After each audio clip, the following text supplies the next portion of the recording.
Hello, welcome to the mini mock neck tank study haul. This is a companion to the mini mock neck tank course that I have going on over on Patreon.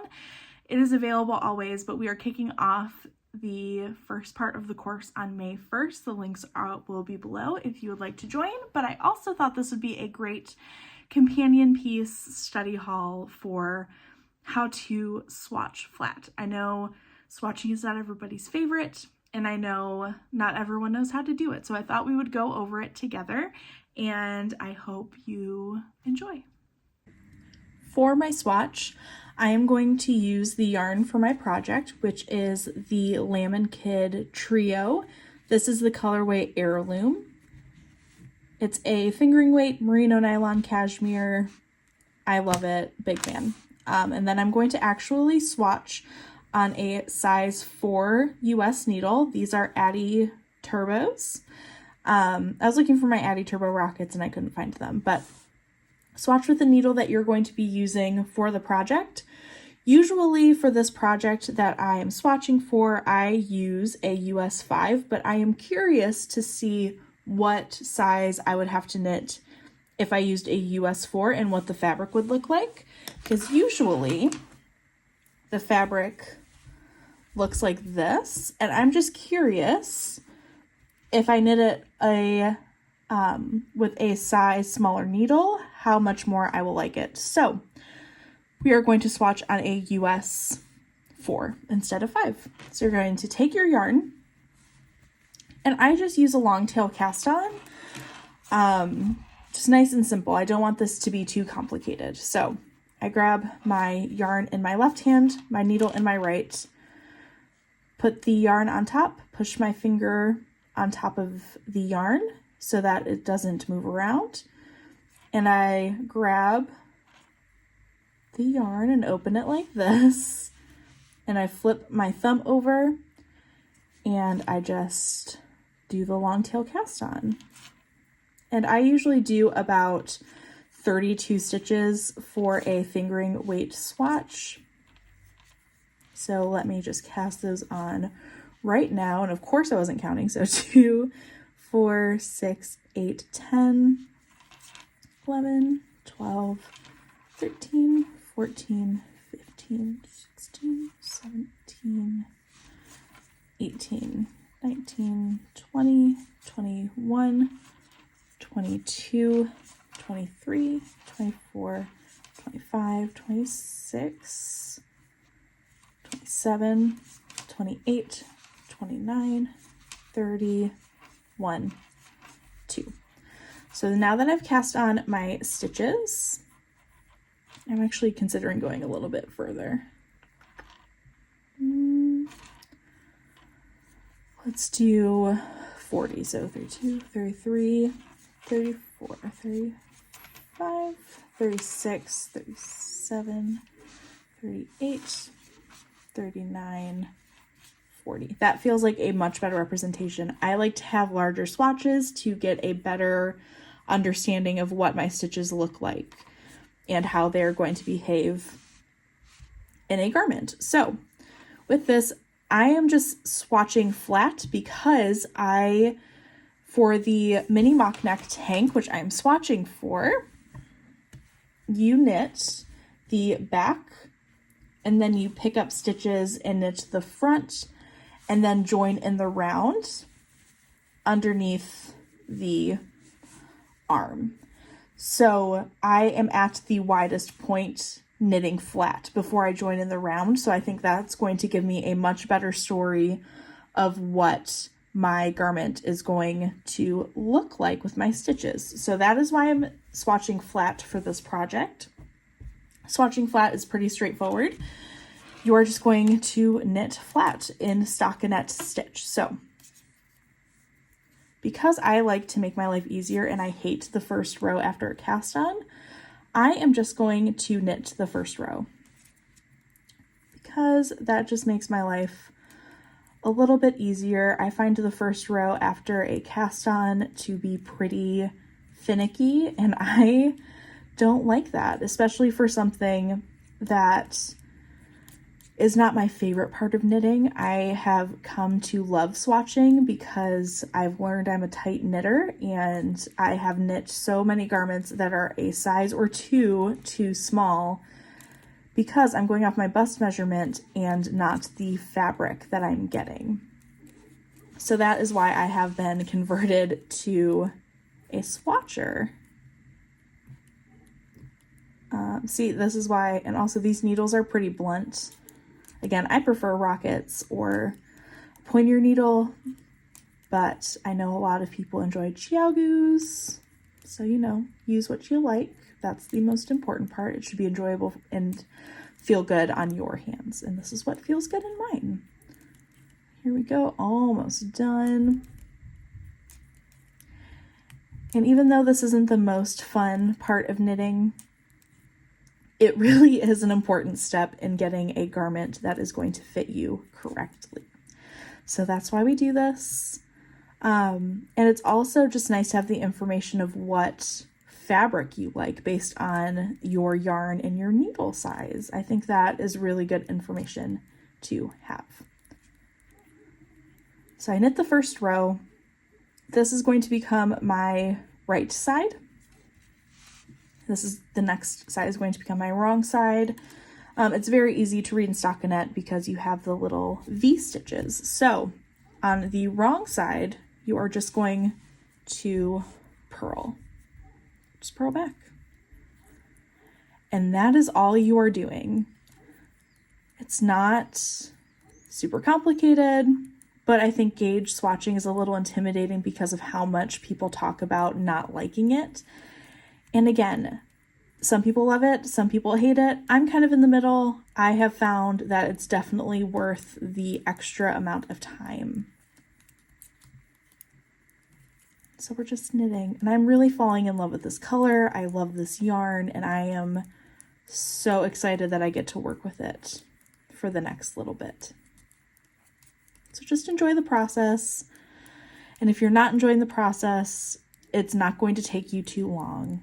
Just do a nice little square or a rectangle. You want to knit a good chunk of fabric so that you get the most accurate. We're just going to keep going. Okay, so finished the wrong side.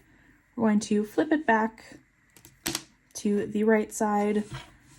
And again, you're just going to knit on the right side, purl on the wrong side, and that is how you swatch flat. Sounds complicated, but it is pretty straightforward. I also think it's a good idea to swatch in the condition you do most of your knitting. So for me, I do a lot of knitting if I'm watching TV. And so for me, when I swatch, I should be watching something that I would be watching while I'm knitting this garment, because your attention changes based on what you're doing. If you're more relaxed, if I was watching a football game or a hockey game, maybe my attention would be a little bit tighter. If I am a little sleepy, maybe my attention's a little looser. So that is also another thing you can do to get a much more accurate gauge. But give or take a little bit, it's not going to be much a big deal, and everything should even out at some point. So this is what you're working with. I will meet you back here when we have an actual swatch. So I'm going to knit this almost to a full square. So I have 40 stitches across, so I will knit about 40 rows, and I will meet you back. I have finished my swatch. Here it is. This is unblocked. So what I like to do is take a measurement unblocked, and then I will block my swatch just like I would the garment, and then I will take gauge again to see how much the yarn grows. So first we're just going to measure the unblocked gauge. For this, you will just need your swatch, a ruler or a tape measurer, whatever you have. And then I like to use something a little bit sharp, like these embroidery scissors. it just makes it easier for me to count my stitches because I am actually very terrible at this. Another way that we can help ourselves, I should have had this ready. I don't know why I did not. I have one here and I have another one here, is just taking some stitch markers. Don't mind my ink stained hand. Taking some stitch markers and marking the spot on the swatch so we can measure out our 4 inches. If you have a hard time keeping track of where everything is, I have this ruler from Pearl Soho that's a needle gauge, and also it has this beautiful 4-inch block that I like to use for my gauge swatches. So you're going to lay your swatch out flat, don't stretch it, just lay it out flat and line it up with a column. Okay. And then we are going to go through and count how many stitches per inch or per 4 inches. So we have 1, 2, 3, 4. Oh, see, I'm terrible at this. 1, 2, 1, 2, 3, 4, 5, 6, 7, 8, 9, 10, 11, 12, 13, 14, 15, 16, 17, 18, 19, 20, 21, 22, 23, 24, 25, 26, 27 and a half, 28. So that is my unblocked gauge. You will also need to measure your row gauge, just how many rows up and down. So I did not knit a 4x4 square. So what I will do, because this measurement for this pattern specifically, the mini mock neck tank, the length doesn't matter as much, but you're just going to take it and count down here. I have already done that with my Post-it note. So I have 34 rows, so 28 stitches and 34 rows. The pattern gauge for the mini mock neck tank is 24 stitches by 28 rows. So as you can see, because I have more stitches than the pattern calls for, I have a tight gauge. Now this is, my swatch was knit with a fingering weight yarn like the pattern calls for, and a size 4 US needle, which is what the pattern calls for also. But because I am a tight knitter, my gauge swatch is tighter than the fabric calls for. So we're going to see what happens when I block my swatch. We're going to see how much it grows to see if we can get a little bit closer to the 24 stitch gauge. I don't know if I'm going to get that much out of this, but we will see. So let's go ahead and block our swatch together. To block your swatch, you want to block it just like you would the finished garment. So I have a container right here of warm water. I also have a little slice of Tuft Woolen's sock soap, which I love to use to block my knits. And what you'll do is you'll just add some sock soap or some wool soap to your water. And you'll also add your swatch in. And you don't want to agitate it too much. So I like to rub it just a little bit. And that's it. That is the blocking process. So we are just going to let this sit for about 15 minutes. And then what you will do is take it out and let it dry, stretching it a little bit if you would like. And then once it's fully dry, we will come back and measure our new blocked swatch together.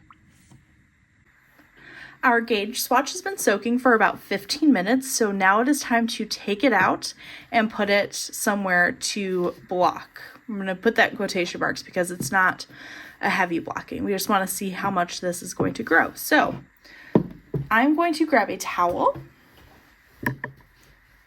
Didn't mean to bump that. Because this is going to get a little wet. We're going to take our swatch. I like to wring it out a little bit. Nothing super intense. Put this to the side.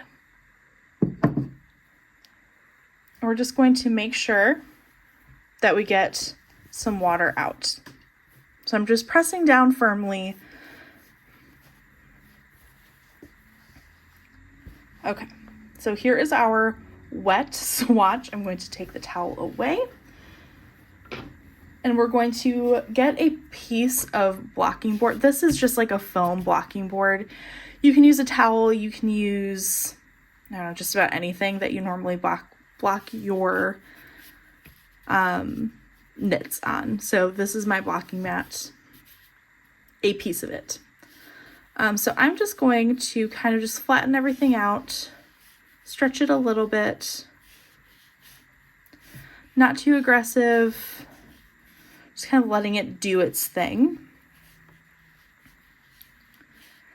And so now we just wait. We let this dry, and we will come back tomorrow and measure our blocked gauge. We are back the next day with our dry and blocked swatch. I didn't do anything fancy. I just let it dry overnight.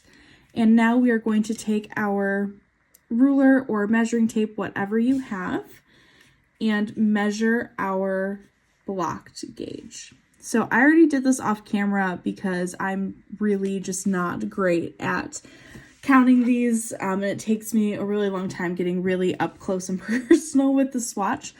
But you are going to see these columns of knit stitches like this, and you're going to count each one. And so for me, for this blocked swatch, I have 25 stitches across 4 inches. So my swatch definitely grew a little bit. My row gauge, which is the up and down gauge that we have going this way, actually didn't change much at all, which is very surprising. So what that tells me is that I need to knit my garment to the length that I want it to be and not count on it growing lengthwise, but knowing that it will open up a little bit across, a little bit of the circumference for the bust measurement. I can count on a little wiggle room there, which is good to know. So this went from 28 stitches and 34 rows over 4 inches to 25 stitches and 35 rows over 4 inches, which is just really good information to have. I marked this against a size 5 needle like I normally use in these projects. And my gauge for that one is actually my blocked gauge for the 4, which is just very interesting. My unblocked gauge is my blocked gauge for this. So I'm going to go based on what fabric I like, which is just something that we can do as knitters, and we can do a little bit of math, which I will be doing over on my Patreon for this pattern, but it's a pretty simple equation that you will be able to look up to find the number of stitches. But because this is a paid for pattern, I'm not going to give away any of the numbers for this project. Thank you so much for being here for this little tutorial on how to swatch. This is a study haul for the mini mock neck tank pattern that we are doing as a course over on my Patreon. You're more than welcome to join. If you don't want to join, you just want to knit along, that is okay as well. And if you're just here to learn how to swatch, I hope this was helpful. So thank you for being here, and maybe I'll see you in class.